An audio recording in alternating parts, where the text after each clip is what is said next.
everybody. It's me, Carmine DeStefano, the Bookman. And now that we've come to another end of another year, it's time for another video game year in review, where I go through specific titles I've played or will play, and give them my own honorable or dishonorable mention. Starting with Most Ambitious. Witcher 3: The Wild Hunt. Considering what CD Projekt Red did last time on the previous gen consoles with Witcher 2 Assassins of Kings, Witcher 3: The Wild Hunt boasted even more advancement for a new generation that just came out last year. This title had more advanced graphics, with more non-playable characters that had more detail, 32 different endings, although I always go with the Yennefer and Geralt run off together, Ciri becomes a Witcher herself ending, a more vast map with sort of different backgrounds and whatever, but still rather large. Now, there were some glitches and it did take a shitload of time to get from one town to the other, but more or less, they really pulled it off. Especially when they had specific dialogues with each non-playable character that you came across. Dialogue like this. I call a spade. You rob corpses. And I call a prick. It's none of your fucking concern. What, you a tax collector? Piss off, mutant. In 3,000 years, that still won't be old. It is huge, and we didn't even touch on the actual DLC that came out along with it, giving you over 160 plus hours worth of game. Surest Bet. Dark Souls 2: Scholar of the First Sin. Considering how successful the original release was last year, releasing the same exact game only with all the DLC for one low price of one game, better controls, more frames per second, and clearer graphics, it's really not much of a shot in the wind when it came to selling this particular title. They did move some of the enemies around, and some of the items were also a little bit more difficult, or in some cases a little easier to find, but overall the gaming experience that so many people enjoyed in its initial release is all there. With all the enhancements that they made for the new gen consoles, it's better than the original version, so if you like raging over video games, pick up Dark Souls 2: Scholar of the First Sin, and you'll rage very often. Most Coveted. Are you fucking kidding me? Mass Effect Andromeda. When I first heard that BioWare and EA were going to make another Mass Effect series, I was ready to hijack a Domino's pizza box truck. When I saw the reveal trailer from E3 that featured more a Johnny Cash song than the actual gameplay itself, I lost my fucking marbles. Considering you are now in a new galaxy and fighting what looks like a new version of Reapers, you also have new species of comrades that will make the game even more enjoyable, especially since one of the creators said it is the biggest and best Mass Effect in the entire namesake. I am now more than on board. And you never know, considering what happened with Dragon Age Origins and Dragon Age Inquisition, perhaps they're covering the main character's face because they might give you the opportunity to use different species for a main character as opposed to just humans. It is a new galaxy after all. We'll find out at the end of next year. Least Coveted. Doom. Now, I'm not trying to say that it is going to be a bad game, and I have pre-ordered it, so I will play through it and review it. But ID Software's original vision is now a little bit long overdone. Considering I've been playing this game since the original on the old PCs, I'm not really looking forward to having to go through another first-person shooter. This one taking place in the center of Hades, with the hordes of Helheim coming after you in drones. I've been jaded by first-person shooters with the previous games of this genre that I've played in the last couple of years, and right now, I'm sort of worried what this one is going to bring. Give me the same old weapons, maybe a BFG, big fucking gun, to probably take on what monstrosities they've come up with over these past few years. I don't know, I'm a little scared, and probably not going to play through this one very calm or passively. We'll see next year. Most frustrating. Halo 5 Guardians. Dear God Almighty, this game made me want to kill civilizations. When you have a game that has a bad storyline, that's frustrating. When you have a game that has no artificial intelligence in your favor at all, that's even more frustrating. When you have a game that makes things completely and utterly one-sided against you, that is completely mindless. But when all three of these things come together, that is a perfect storm of futility. 343 Industries has taken this storyline and made it completely idiotic.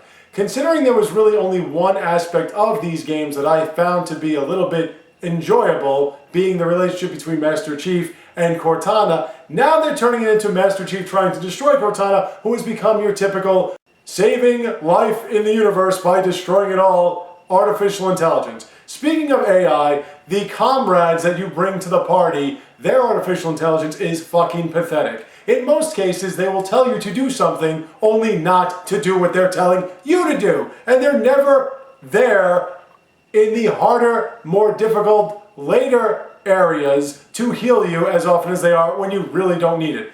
That, coupled with the same shitty old weapons that run out of ammo, even more so now, adding a shoulder tackle and a high jump doesn't make any fucking difference. Especially when you're overwhelmed and then vehicles come out of nowhere to run you over and instantly kill you. They also have the worst checkpoints I've ever seen in a game in the recent history of video games. This game does nothing at all to add to the series. It does nothing at all to make you want to play first-person shooters. It just fucking sucks. And I really don't want to speak of it anymore. Most disappointing. The Order 1886.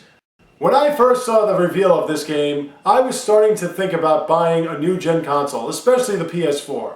It looked ridiculous. Splendid, to say the very least, and had the promise of being a powerful, super powerful knight of the Round Table fighting against hybrid monster human things. What you got was your typical third-person shooting bullshit with your typical predictable storyline where the good is the bad, the right is the wrong, the heroes are not doing what they're supposed to be, and the villains are probably really the heroes. You also have that bullshit where the ones in charge are the ones behind the whole corruption and violence thing, and after a while, the humans, who are supposed to be less powerful than you, have the same weapons that you have, making every battle either against you or even with you.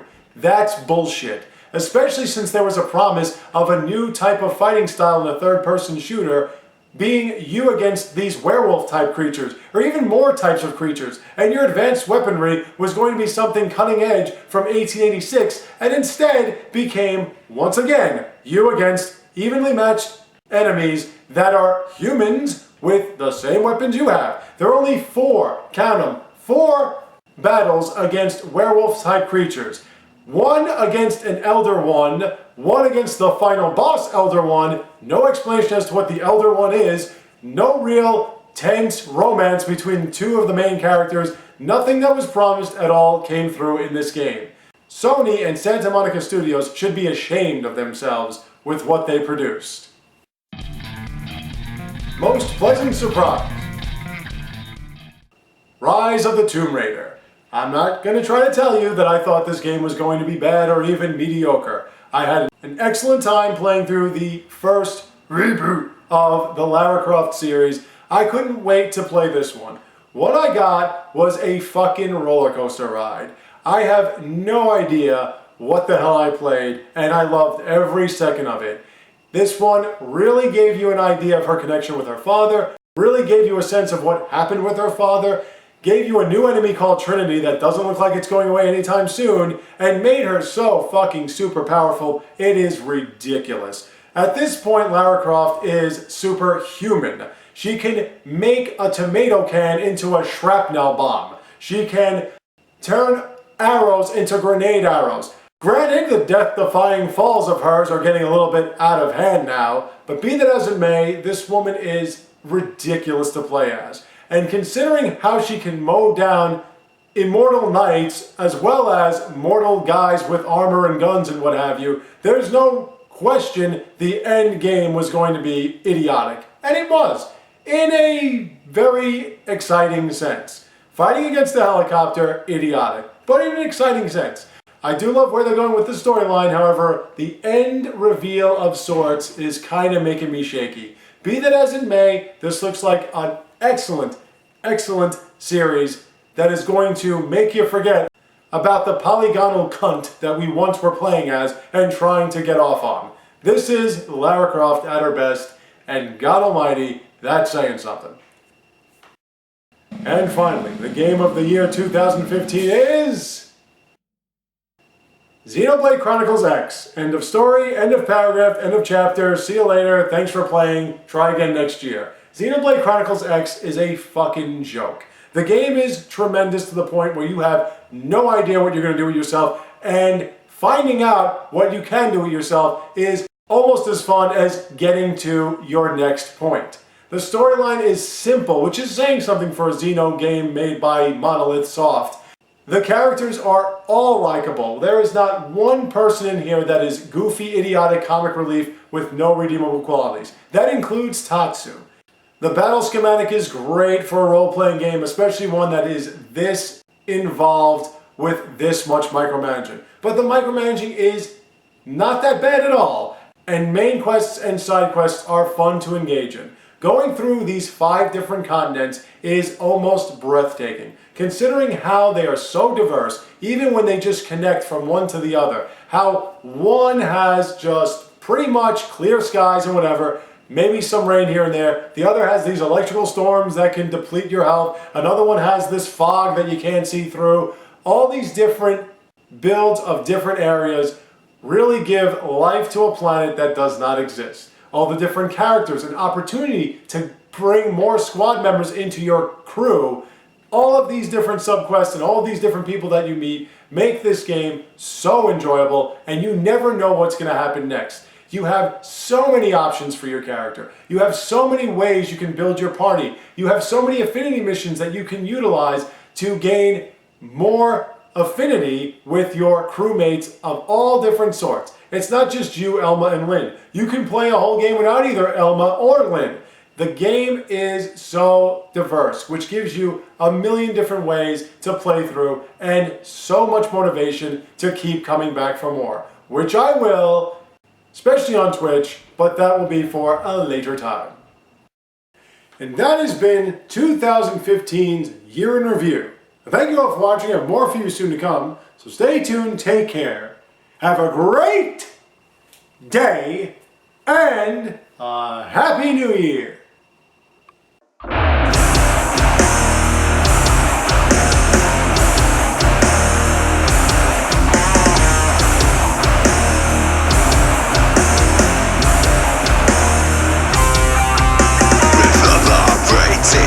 Demonstrating all they say I forever